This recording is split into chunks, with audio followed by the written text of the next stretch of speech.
ونأمر بالأخلاق والحسنة ونبعدهم عن المعاصي والمنكرات. أشهد أن لا إله إلا الله وحده لا شريك له وأشهد أن محمدا عبده ورسوله لا نبي ولا رسول بعده. Amma ba'du.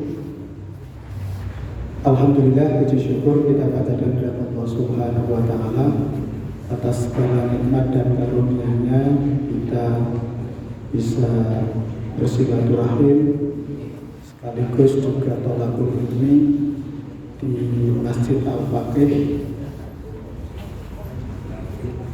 Kemudian terima kasih Pak Irfan. Saya didapur oleh Pak Dirman karena Pak Dirman ada kegiatan yang tidak bisa diwakilkan. Kemudian saya kemarin sudah didahului untuk membandali beliau. Saya sanggupi, insya Allah bisa, karena tadi ada pengajian di BDM. Kami ngepas ke waktu sambil ngentosi Car Free Day rodok macet. Alhamdulillah pas sampun dibuka, matur nuwun atas waktunya. Bapak-bapak yang kami hormati, mungkin tadi sudah banyak disampaikan oleh Pak Irfan tentang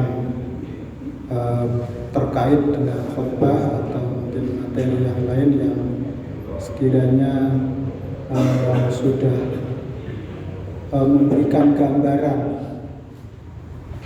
bagaimana khutbah itu dilaksanakan, dan saya kira bapak-bapak sekalian ini sudah praktek dan sudah banyak mendengarkan khutbah. Namun pelatihan khutbah ini baru dilaksanakan. Kebutuhan akan dai terutama adalah di masjid-masjid kampung, di masjid-masjid kita itu sangat terbatas.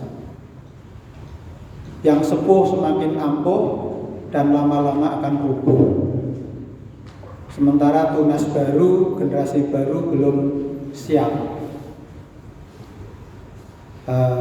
Bahkan merasa tidak siap.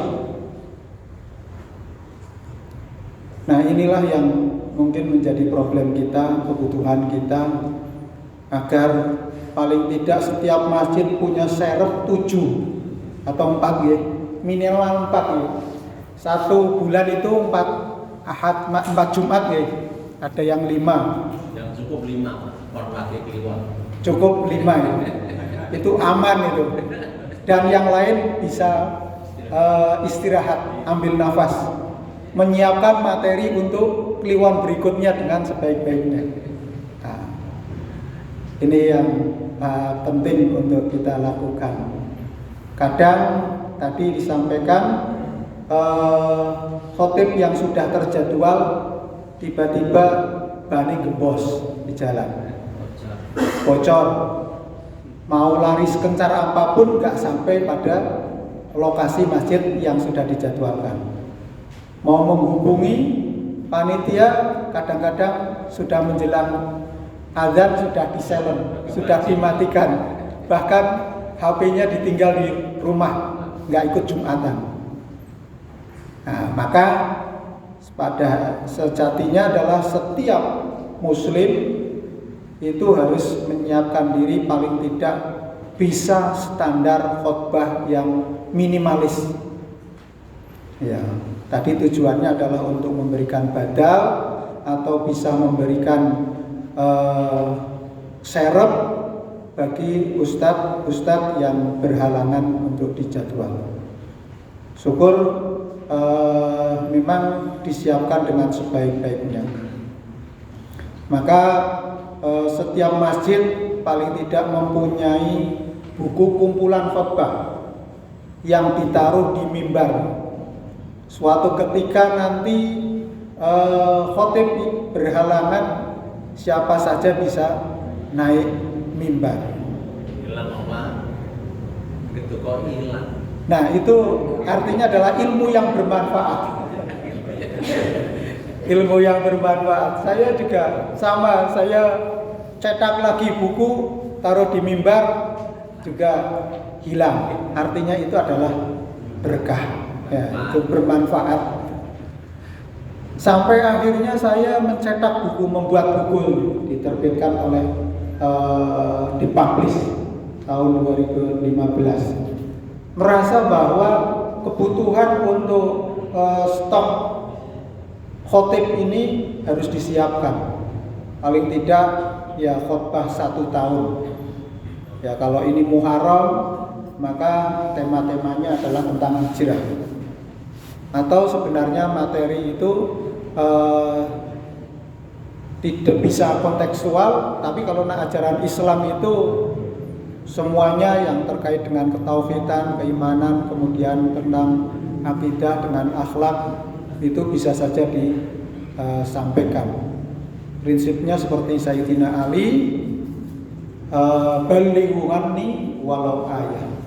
Sampaikan khutbah itu sekalipun hanya 1 ayat, itu sebagai satu yang bisa kita sampaikan. Bapak yang kami hormati, untuk selanjutnya kita masuk kepada fikih khutbah dan bagaimana persiapannya. Saya kira materinya sudah dibagikan itu, yang materi dari Pak Dirman. Saya hanya menyampaikan apa yang sudah beliau sampaikan itu.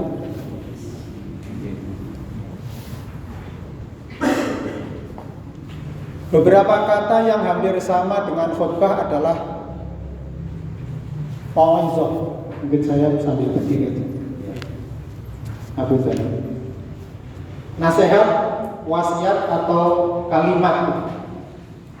Sedangkan khutbah dalam bahasa atau dalam pembahasan adalah serangkaian kalimat yang tersusun untuk memberikan nasihat dalam ibadah dengan syarat-syarat tertentu. Jadi orang naik mimbar itu adalah tujuannya adalah untuk memberikan nasihat. Ad-din an-nasihat. Agama itu adalah nasihat. Jadi siapapun yang ada di dalam masjid itu ketika khotib naik mimbar, dia adalah menyampaikan nasihat.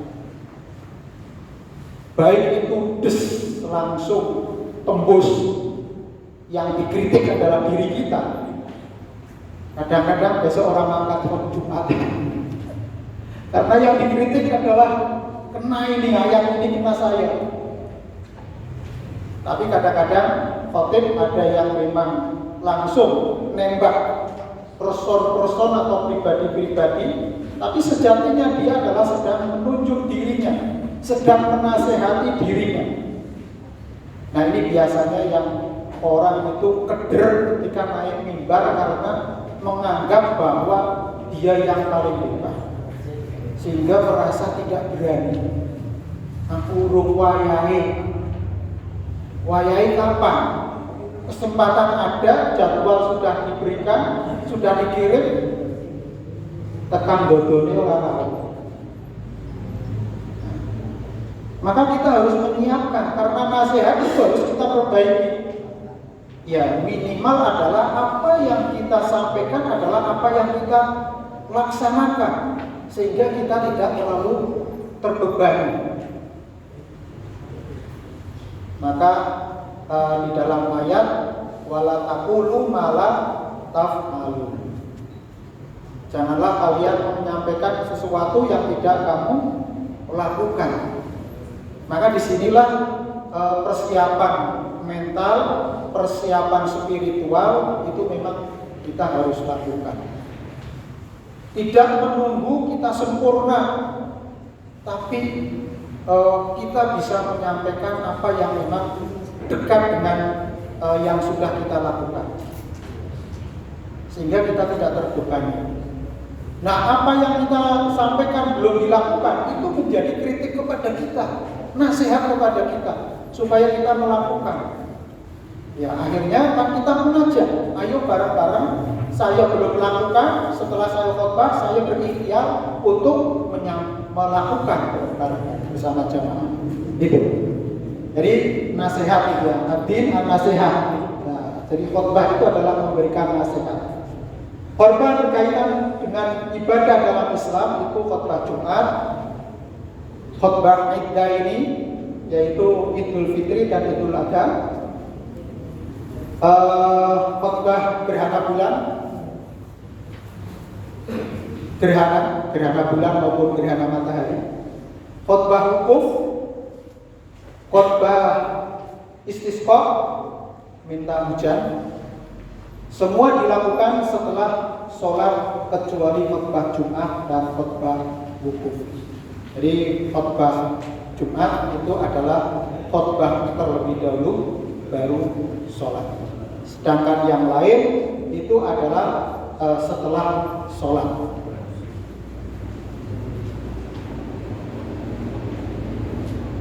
Nah, ada khutbah yang lain yang tidak terkait dengan sholat, yaitu khutbah nikah. Itu tidak terkait dengan sholat, tapi langsung di dalam majelis ketika terjadi akdun nikah, maka dalam rangkaian itu adalah ada khutbahnya yang tujuannya adalah memberikan bekal-bekal kepada pengantin untuk menjalankan kehidupan rumah tangga yang sakinah mawaddah warahmah. Nah, rukun apa saja rukun yang harus ada atau yang tidak, paling tidak ada 5 perkara yang dilaksanakan di dalam khutbah. Yang pertama adalah hamdalah. Alhamdulillah. Khutbah Jumat itu wajib dengan hamdalah, yaitu lafal yang memuji Allah Subhanahu wa taala. Misalnya adalah alhamdulillah, innal hamda ahmaduhu, dan yang lain-lain ya. Jadi variasinya monggo, yang jelas redaksinya adalah memuji kepada Allah. Alhamdulillah, nahmaduhu, ahmaduhu. Nah, redaksi awalnya.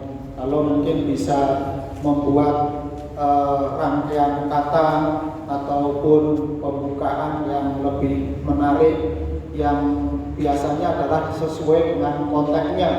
Mau berbicara tentang ilmu, maka bisa pendahuluannya itulah terkait dengan ilmu. Nah, hanya memang redaksinya adalah berbahasa Arab. Paling tidak kita membuat bisa melafalkan untuk yang paling standar. Alhamdulillahirabbil alamin wa bihi nasta'inu ala umuri dunyawati wassalatu wassalamu ala asrofil anbiya'i wal mursalin sayyidina wa maulana Muhammad wa ala ali Muhammad. Nah, itu kita hafalkan.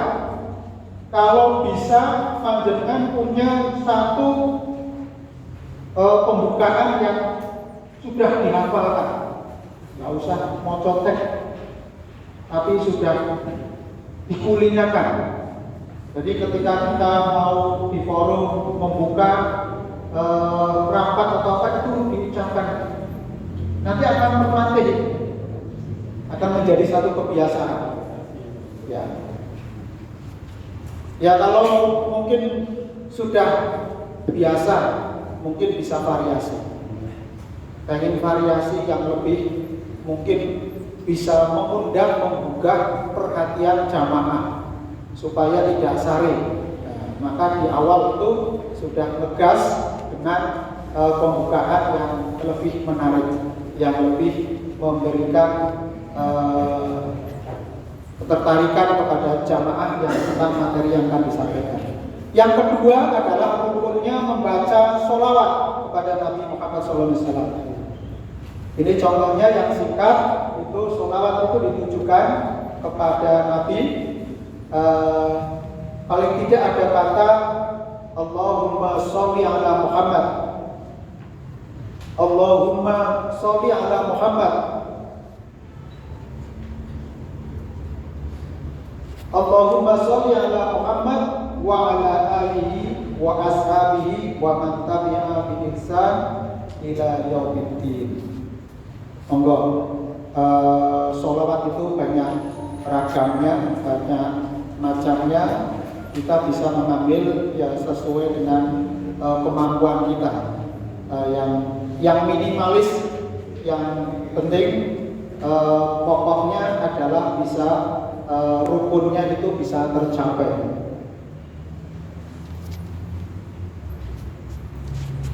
Kemudian yang ketiga adalah wasiat untuk takwa. Wasiat adalah perintah atau ajakan atau anjuran untuk bertakwa, khauf ilallah atau kepada Allah. Menurut Az-Zayadi, wasiat adalah perintah untuk mengerjakan perintah Allah, menjauhi larangannya. Sedangkan menurut Ibnu Hajar cukup dengan ajakan mengerjakan perintah Allah. Menurut Ar-Ramli, wasiat itu harus berbentuk seruan kepada ketaatan kepada Allah. Lafaznya sendiri bisa lebih bebas. Misalnya dalam bentuk kalimat takutlah kalian kepada Allah, atau kalimat marilah kita bertakwa kepada Allah. Kutipan ayatnya ya ayyuhalladzina amanu taqullah haqqa tuqatih wa la tamutunna illa wa antum muslimun. Nah, rukun yang ketiga ini harus disampaikan, harus dilakukan. Karena inti daripada khutbah itu adalah mengajak kepada ketakwaan. Ta'awanu 'alal birri wat taqwa. Mengajak kepada ketakwaan dan mencegah kepada kemungkaran. Inti dari perintah Allah itu adalah mengajak kepada kebaikan, kemudian mencegah kemungkaran.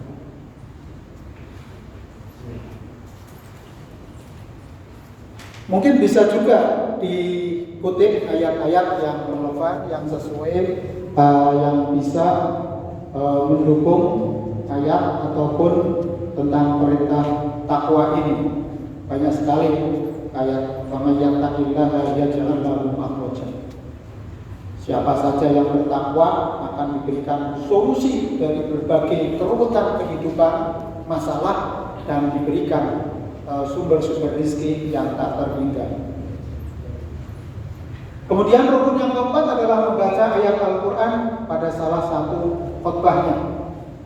Minimal dari ayat Al-Quran yang mengandung makna yang lengkap, bukan sekedar potongan ayat saja, alif lam mim, tapi yang mempunyai makna yang cakep, yang lengkap.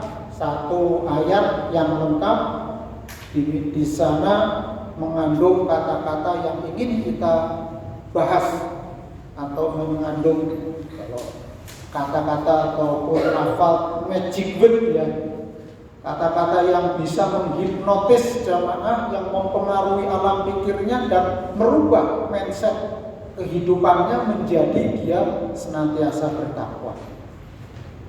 Jadi kata-kata ayat yang akan dibahas tadi sebagaimana Sayyidina Ali, balighu anni walau ayat. Sampaikan kepadaku walau satu ayat. Maka di dalam khutbah bisa menyampaikan satu ayat yang lengkap, yang bisa saja berupa larangan, bisa saja berupa ajakan, ataupun boleh juga tentang kisah-kisah umat yang terdahulu, qasasul anbiya ya, seperti tabat yada abi lahabin wa tab, atau mungkin wal ars innal insana lafi khusr.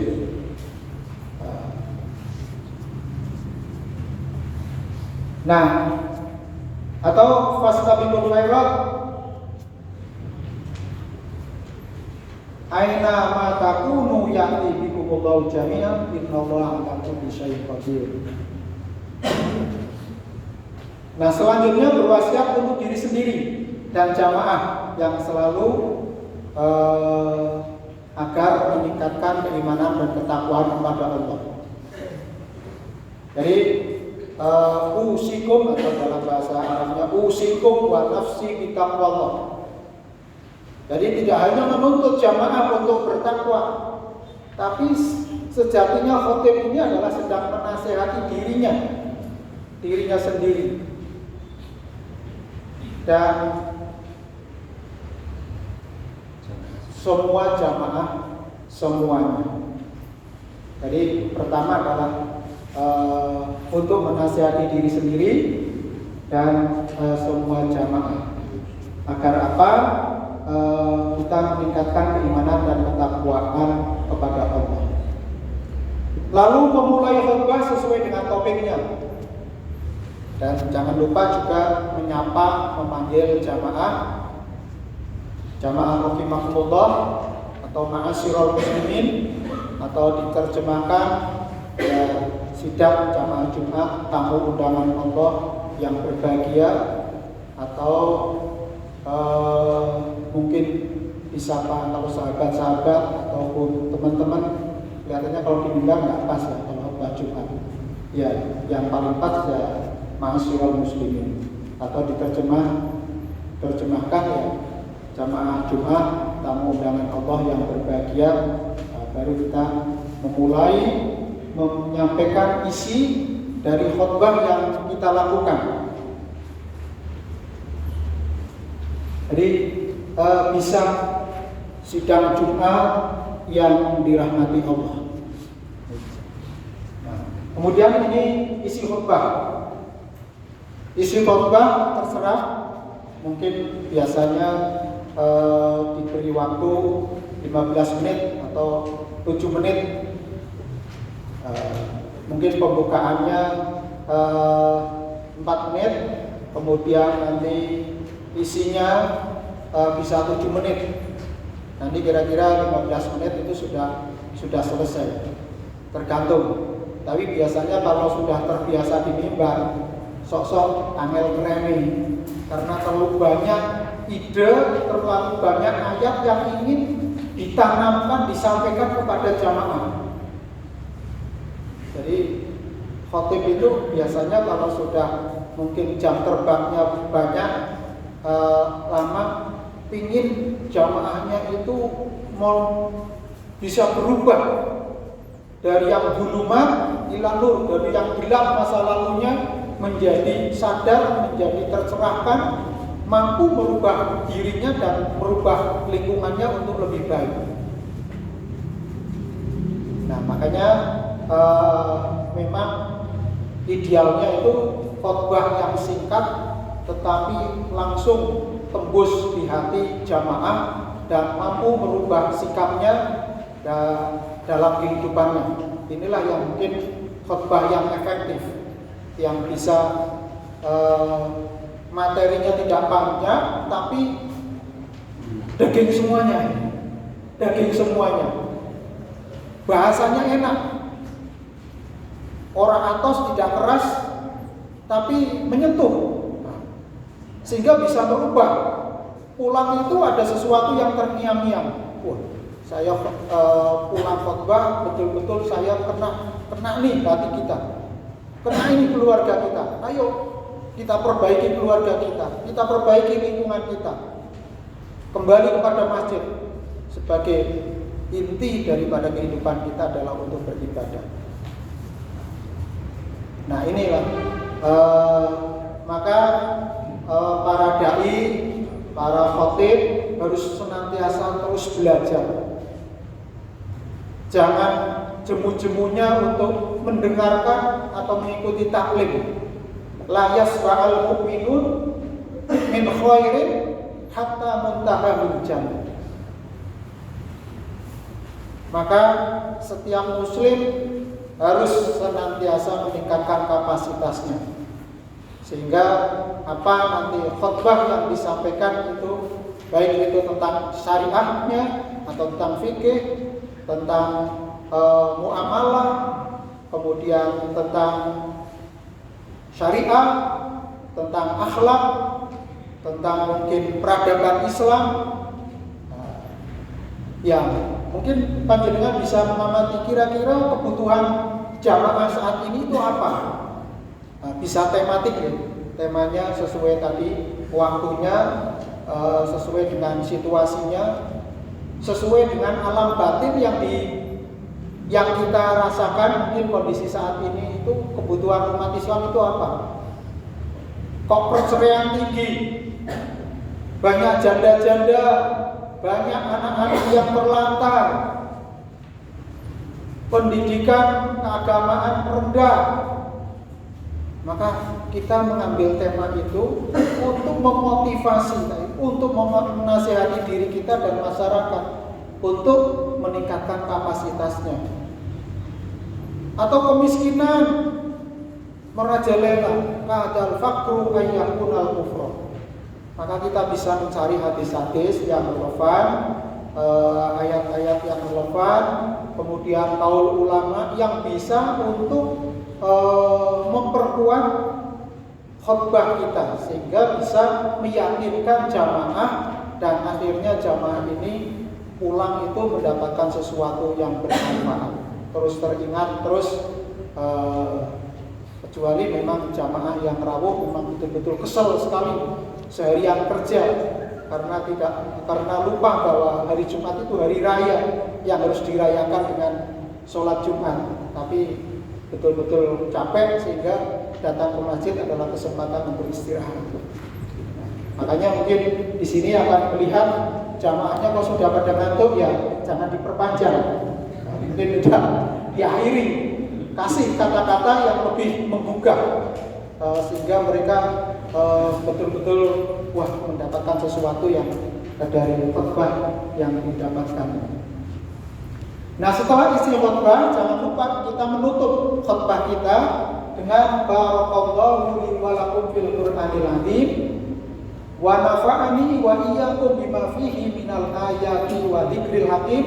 Aqulu qawli hadza wastaghfirullaha li wa lakum wa lisairil muslimina min kulli dhanbin fastaghfiruhu innahu huwal ghafurur rahim. Monggo redaksinya bisa dicari yang mungkin nyaman bagi panjenengan, yang mungkin cukup ringkas tetapi mudah diingat. Kemudian setelah itu duduk sebentar di khutbah yang pertama sudah selesai, kemudian memberikan kesempatan jamaah untuk beristighfar, membaca sholawat, berdoa, karena khutbah satu, khutbah pertama ke khutbah berikutnya itu adalah doa-doa yang makbul dipanjatkan. Maka diberikan kesempatan khatib untuk istirahat sebentar, duduk, kita istighfar, sholawat, kemudian mohon kepada Allah apa yang kita kehendaki, sehingga insya Allah doa kita adalah menjadi doa yang mustajab. Kita doakan keluarga kita, doakan orang tua kita, doakan anak-anak kita, dan doakan umat Islam seluruhnya. Nah, setelah itu khatib kembali naik mimbar untuk memulai khutbah kedua, dilakukan dengan diawali dengan bacaan hamdalah, diikuti dengan sholawat dan diikuti dengan wasiat takwa. Innal hamdalillah atau alhamdulillahirabbil alamin. Kemudian syahadat, asyhadu an la ilaha illallah wahdahu la syarikalah. Kemudian dilanjutkan dengan sholawat, terus disampaikan wasiat takwanya. Ini bisa kita lanjutkan. Nah, selanjutnya isi dengan khutbah ini bisa panjenengan sampaikan isi khutbah, atau mungkin sudah di akhir khutbah pertama sudah disimpulkan atau ditekankan apa yang perlu kita lakukan untuk jamaah, itu bisa kesimpulan ataupun penegasan kembali pokok-pokok yang disampaikan. Nah, setelah itu sholawat dan memohon kepada Allah. Biasanya innallaha wa malaikatahu yusholluna 'alan nabi ya ayyuhalladzina amanu shollu 'alaihi wa sallimu taslima. Langsung dilanjut dengan sholawat dan dilanjut dengan khutbah doa.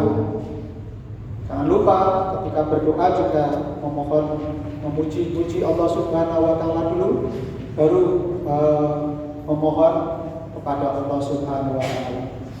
Doa bisa panjang, juga bisa pendek, disesuaikan. Paling tidak mendoakan kedua orang tua, keluarga, anak-anak, kemudian mendoakan kaum muslimin dan muslimat. Kemudian setelah itu bisa memohon doa-doa yang kita bisa panjatkan atau doa-doa keselamatan ya. Allahumma inna nas'alukas salamata fid din sampai akhir. Kemudian setelah itu ditutup dengan sholawat wa sallallahu ala nabiyyina. Setelah Rabbana atina fid dunya hasanah wa fil akhirati hasanah wa qina adzabannar subhanaka rabbika rabbil izzati amma yasifun wa salamun alal mursalin walhamdulillahi rabbil alamin. Itu selesai dari khutbah yang kita lakukan.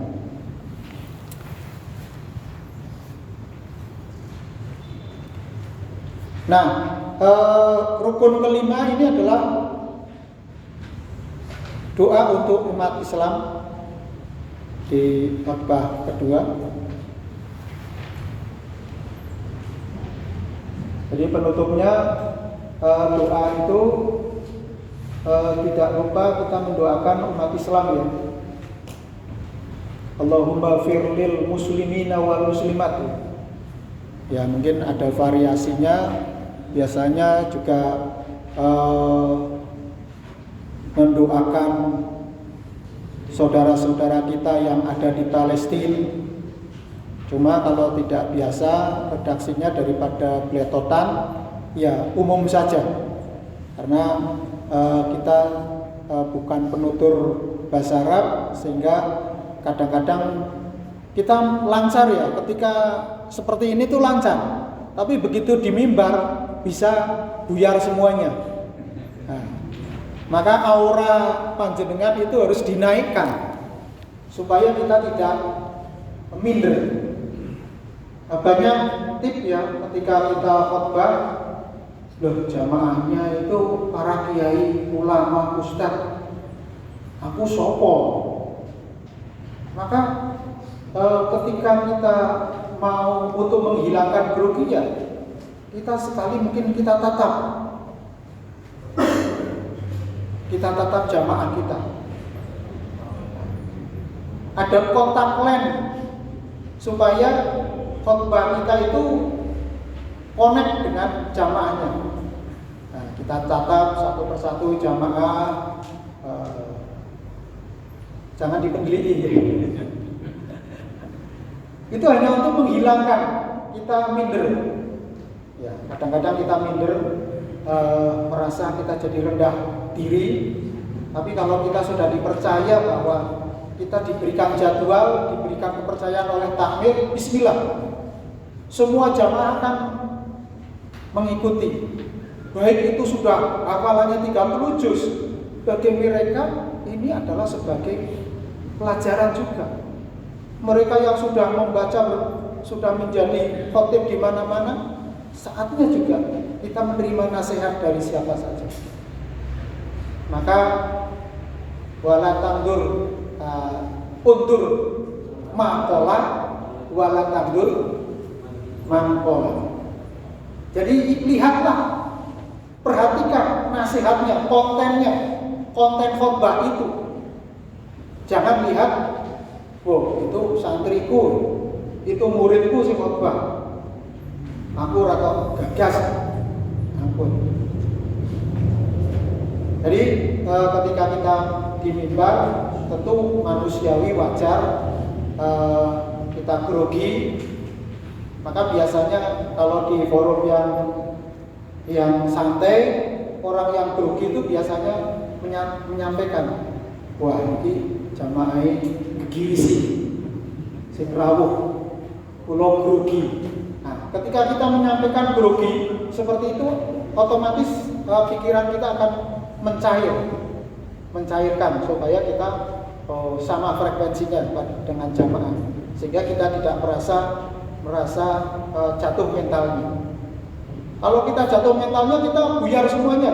Skenario yang sudah kita siapkan seminggu mau naik mimbar, lihat jamaahnya jadi kendor, tidak semangat lagi. Maka supaya khotbah yang kita lakukan sudah kita siapkan dengan baik, tadi kita siapkan mental kita. Oke, jadi penutupnya tadi jangan lupa kita mendoakan kaum muslimin seluruhnya, kemudian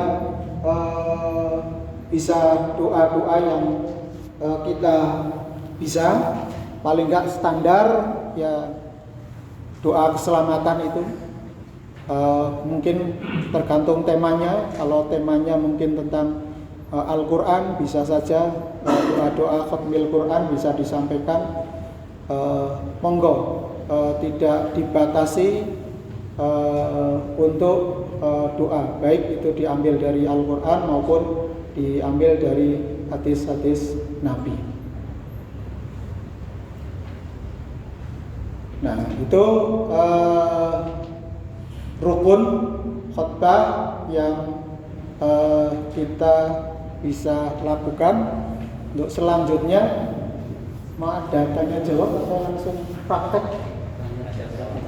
Oke, monggo kalau ada pertanyaan untuk selanjutnya, materi nanti bisa dibaca di situ, dan ada juga materi yang terkait dengan contoh. Monggo panjenengan apabila ada pertanyaan kami persilahkan. Monggo pilih nonton kita kenan.